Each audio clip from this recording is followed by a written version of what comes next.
Welcome to CARS, a satellite mission to observe carbon and the release of greenhouse gases in the Arctic using infrared cameras, spectrometers, and atmospheric analyzers over its 10-year mission. Over a 2-year development period, engineers, scientists, and technologists worked together to create a satellite that uses the very best technology to observe greenhouse gases. Engineers and scientists work together to make sure the satellite has the necessary equipment to search for carbon dioxide, methane, and carbon monoxide. Technologists create basic designs and engineers help them by fixing small problems as the designs evolve. To speed up the design process and to help ensure mission success, two proven platforms are used. The first of these is the Antares rocket, used to launch the satellite. Antares is preferred over sounding rockets because it can deliver a satellite for long-term missions. As it launches, the first system to come into play is the safety system. The rocket is held on the pad for a few seconds while the engines power up to ensure that they are working properly. A control system is also in use. The rocket motors gimbal to ensure the rocket heads in the correct direction. The most obvious system during launch is the propulsion system.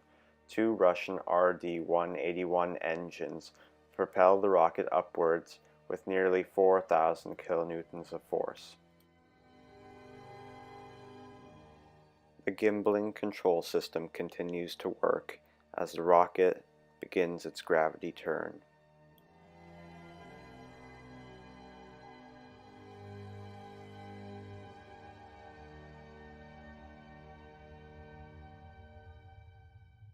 Main engine cutoff, or MECO, is shortly followed by the separation of the fairings. In the game I had to use 3 fairings, while the real-life Antares only uses 2.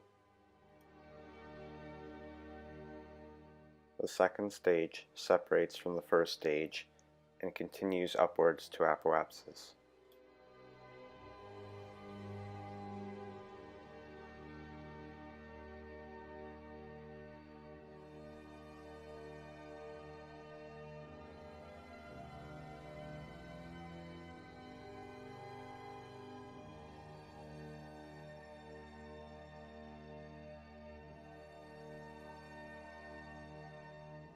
While the orbit of a real-life CARS satellite would be 700 by 800 kilometers, in the game I made the orbit much smaller, since the planet in the game, Kerbin, is much smaller than Earth. At apoapsis, the second propulsion system, the Castor 30 solid rocket motor fires. While in the game I struggled to keep the rocket on course, in real life the electronic gimbaling system of the satellite would have kept it perfectly headed in the right direction.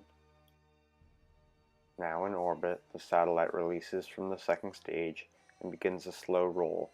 The second platform is the satellite itself, which is heavily based on the science satellite Terra that was launched in 1999.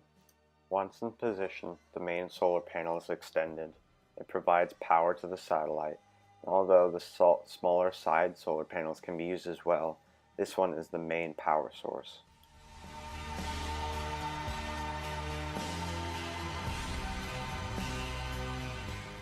The satellite tests its reaction wheels, which orientate it in space. It also opens up its communications antenna array, which allows it to communicate with mission control.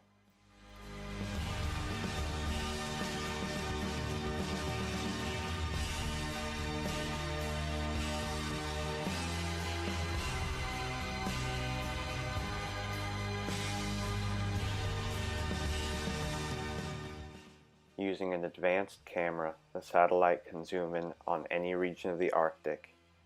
In the game, I used a basic zoom camera, which represents all the advanced scientific tools that the real CARS satellite would have.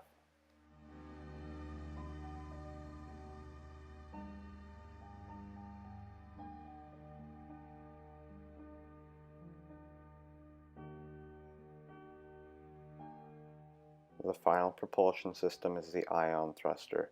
is very efficient and allows the satellite to change its orbit so it can fly over certain target areas and scan them. The ion thruster has enough fuel to last the entire 10-year mission.